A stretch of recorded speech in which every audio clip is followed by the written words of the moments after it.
feeling this way because it's a me problem. It's a me problem. You know, if somebody hits you, you obviously gonna say that it's a them problem, but it's a you problem. When someone hits you and you feeling the pain, yeah, that person hits you, but you the one who's feeling the pain. And so who has the problem? If you still standing there, right? You still standing there getting hit, by that same person over and over again. It's not a them problem. They have a problem for sure. Sure problem is you getting hit by that person. So the only way and solution is to step away from that person because that person is hitting you. Now here's the thing: if that person untied you down, where you can't run and you can't get away from them, and he's hitting on you, right? Or she or whoever is hitting on you, and now the problem has escalated. You still have a problem, but now you can't even get away from it anymore because this person untied you down, right? Now you totally rely on this person to let you go, or you gotta have faith that this person's gonna let you go, because you getting hit. It's still a you problem, but now the problem done escalated because now you don't have any more power. That's what happens to us all the time. We allow our unforgiveness to tie us down. It's still your problem. It's still a you problem. You the one who unforgiving. You the one who's tying yourself down and you can't get away from yourself. That's probably gonna work for everybody else. But I will take a look at myself more closely in that situation, whatever situation it is. You have to have an open heart as that may seem. Yeah, I would actually take a scientific approach to forgiveness. This is what I do. Take a scientific approach to forgiveness, which is basically the question is, I'm going to forgive a person B, right? I'm going to forgive person B. I was person A. Person B did this to me. How can I forgive this person for doing this? And then you do what we call a hypothesis, right? This is scientific method, right? Kay has to start a podcast. I talk too much, Kay. Is that what you saying? Kay, like you talking too much. But this is what I do. You have a hypothesis, right? How do you forgive person A? Person B.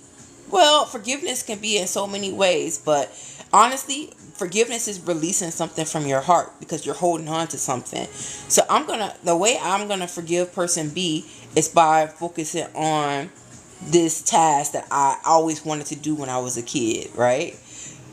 You don't have to have so every time I'm thinking about person B and how they harm me, I'm gonna start knitting because I always like knitting. I don't know why I say knitting, but I'm gonna start doing something. Every time I think about person B, this is what I'm gonna do.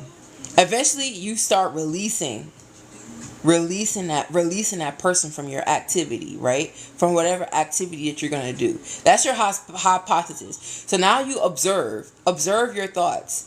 Okay, I'm thinking about person B and how much he hurt me, but I'm doing this, and something beautiful is coming out of this, right? Something beautiful is coming out of what that person be doing, because I'm thinking of something else now. You're not thinking about person B. You're thinking about creating something out of that pain that you had.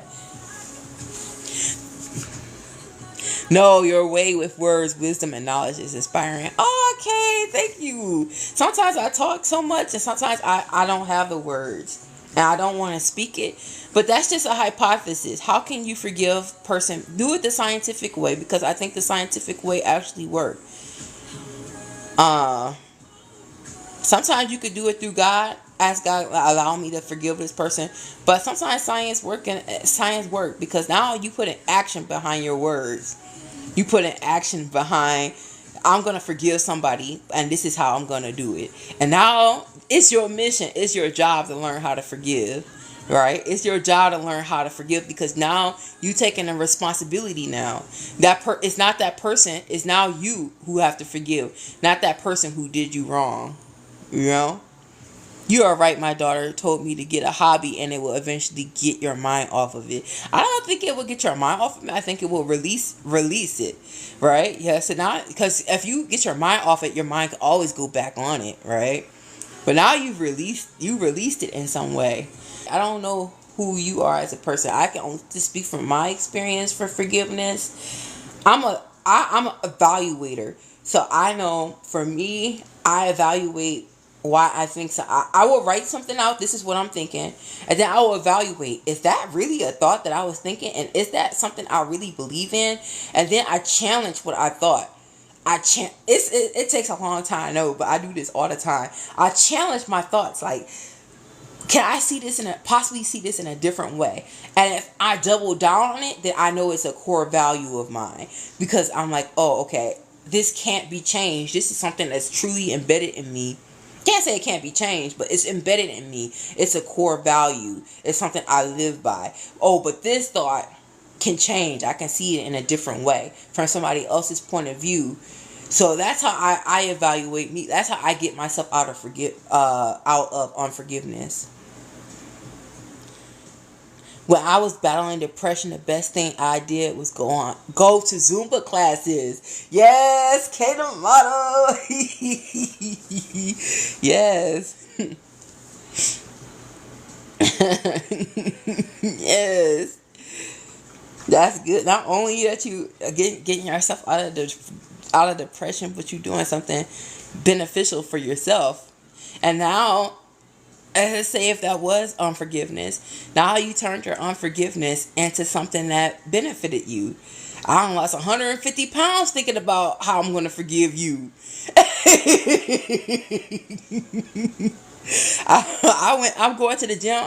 Like I said, you got 150 pounds to get lose. And I'm like, okay, I'm thinking about person B right now. It's time for me to go ahead and go for a long walk and do a jog. And then now here we go. 8, 10 months later, I lost 150 pounds thinking about how I'm going to forgive you. I think I forgave you now. I forgave you.